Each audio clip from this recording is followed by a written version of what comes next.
I'm the sheriff of the Las Vegas Metropolitan Police Department. Thank you for joining us this afternoon. 27 years. 27 years. For 27 years, the family of Tupac Shakur has been waiting for justice. We are here today to announce the arrest of 60-year-old Dwayne Keith Davis, aka Keefy D, for the murder of Tupac Shakur. Davis was arrested this morning by my LVMPD criminal apprehension team, and this investigation started on the night of September 7th, 1996.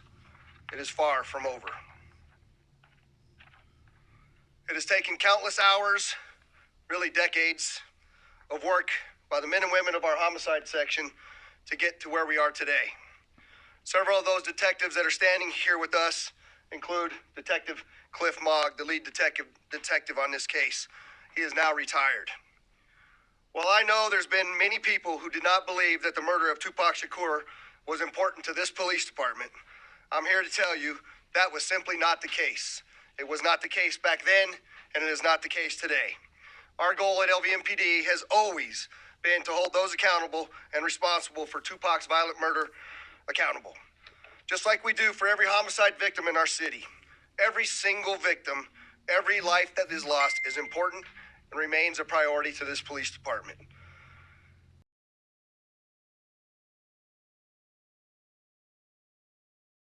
Towards a successful prosecution. We work closely with our esteemed district attorney, Steve Wolfson, in his office to ensure that is going to happen. Mr. Davis's own words reinvigorated our case in 2018. I'm going to give you some of those details, and I'm going to introduce to you our homicide lieutenant, Jason Johansson, and he will provide you many of the details on how we got here today. Lieutenant. Thank you, Sheriff, and thank you, everybody, for being here today. My name is Jason Johansson, and I'm the homicide lieutenant with the Las Vegas Metropolitan Police Department. And my goal here today is to walk you through our investigation and what led us to the indictment of Dwayne Davis, also known as Keefy D, for the murder of Tupac Shakur. This case has been reviewed by our homicide team and homicide detectives for over 2.5 decades. And ultimately, our persistence in this investigation has paid off. Let me walk you through a timeline of events that as we know them right now. Prior to September 7th of 1996, as we all know, Tupac Shakur was an artist who was signed with Death Row Records. And that Death Row Records and its CEO, Marion Suge Knight, were closely affiliated with the Mob Piru criminal street gangs, and that they had an ongoing feud with the Southside Compton Crips. Dwayne Davis was the leader and shot caller of the Southside Compton Crips. And both of these gangs operated out of the Southern California area of Compton. On the night of September 7th of 1996, Tupac Shakur, along with Suge Knight, and members of their entourage, which include members of Mob Piru, came to Vegas to attend the Mike Tyson fight at the MGM Grand Garden Arena. Members of the Southside Compton Crips, which included Dwayne Davis, along with his nephew, Orlando Anderson, were also in attendance at the same event. As both were leaving the fight, members of Death Row Records spotted Orlando Anderson near an elevator bank inside the MGM, and at that time they began to kick and punch him near that elevator bank. I will now show you hotel security footage, as many of you have already seen, related to this incident. And on this incident, you will see Tupac Shakur, who's wearing a shiny satiny shirt, along with Marion Suge Knight, who's a large man in a brown suit, punching and kicking Orlando Anderson.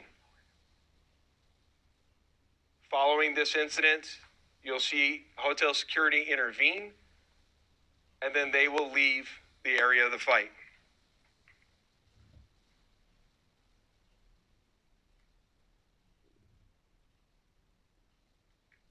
Little did anyone know that it is this incident right here that would ultimately lead to the retaliatory shooting and death of Tupac Shakur.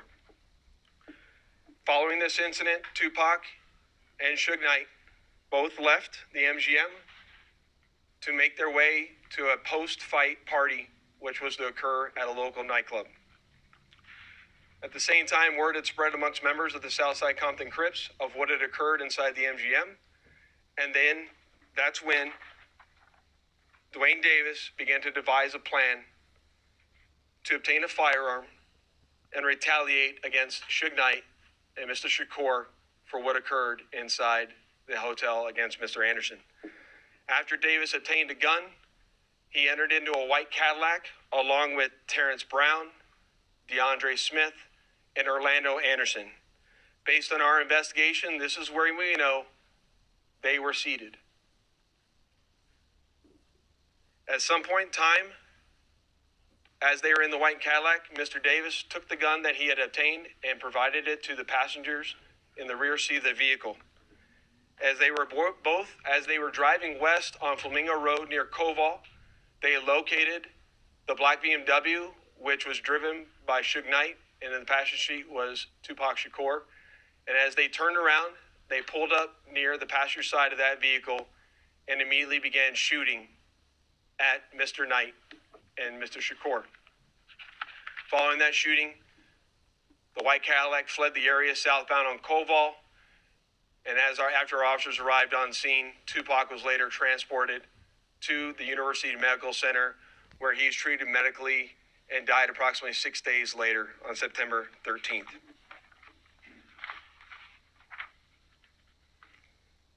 My homicide section handled this investigation from its onset and for a short amount of time.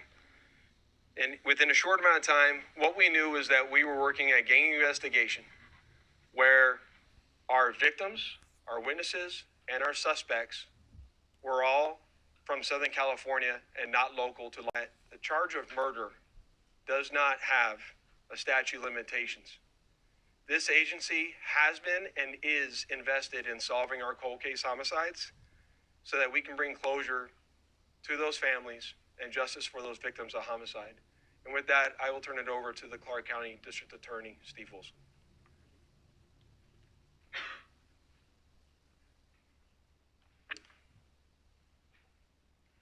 Thank you, Lieutenant Johansson. I appreciate it. Good afternoon. I am the Las Vegas, Clark County District Attorney Steve Wolfson. It has often been said, justice delayed is justice denied.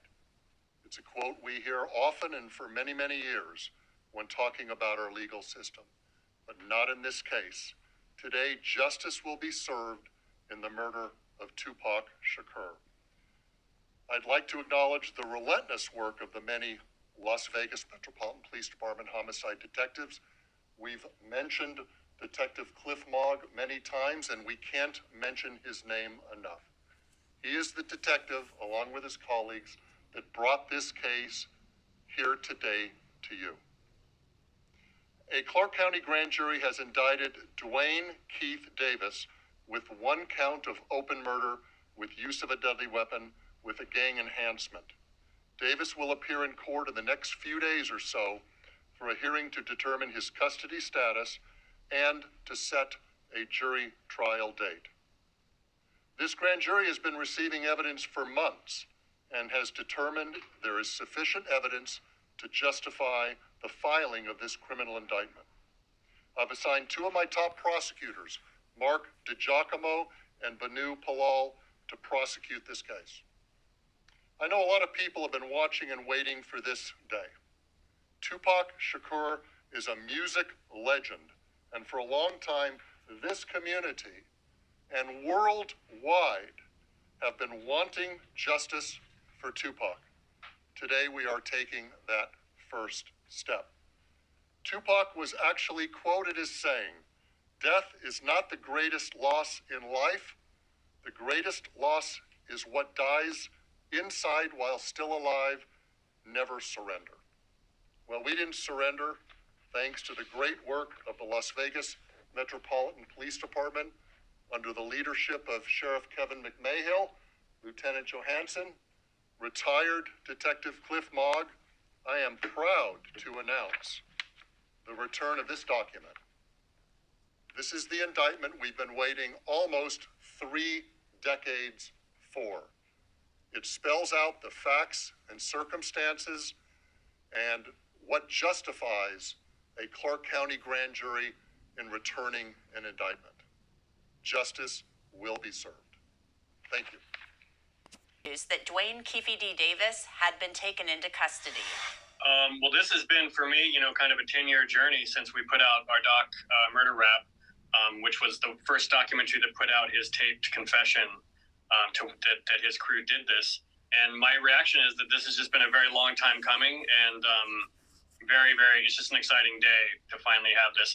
We didn't think this was going to happen at a certain point. It just seemed like so much time had gone by.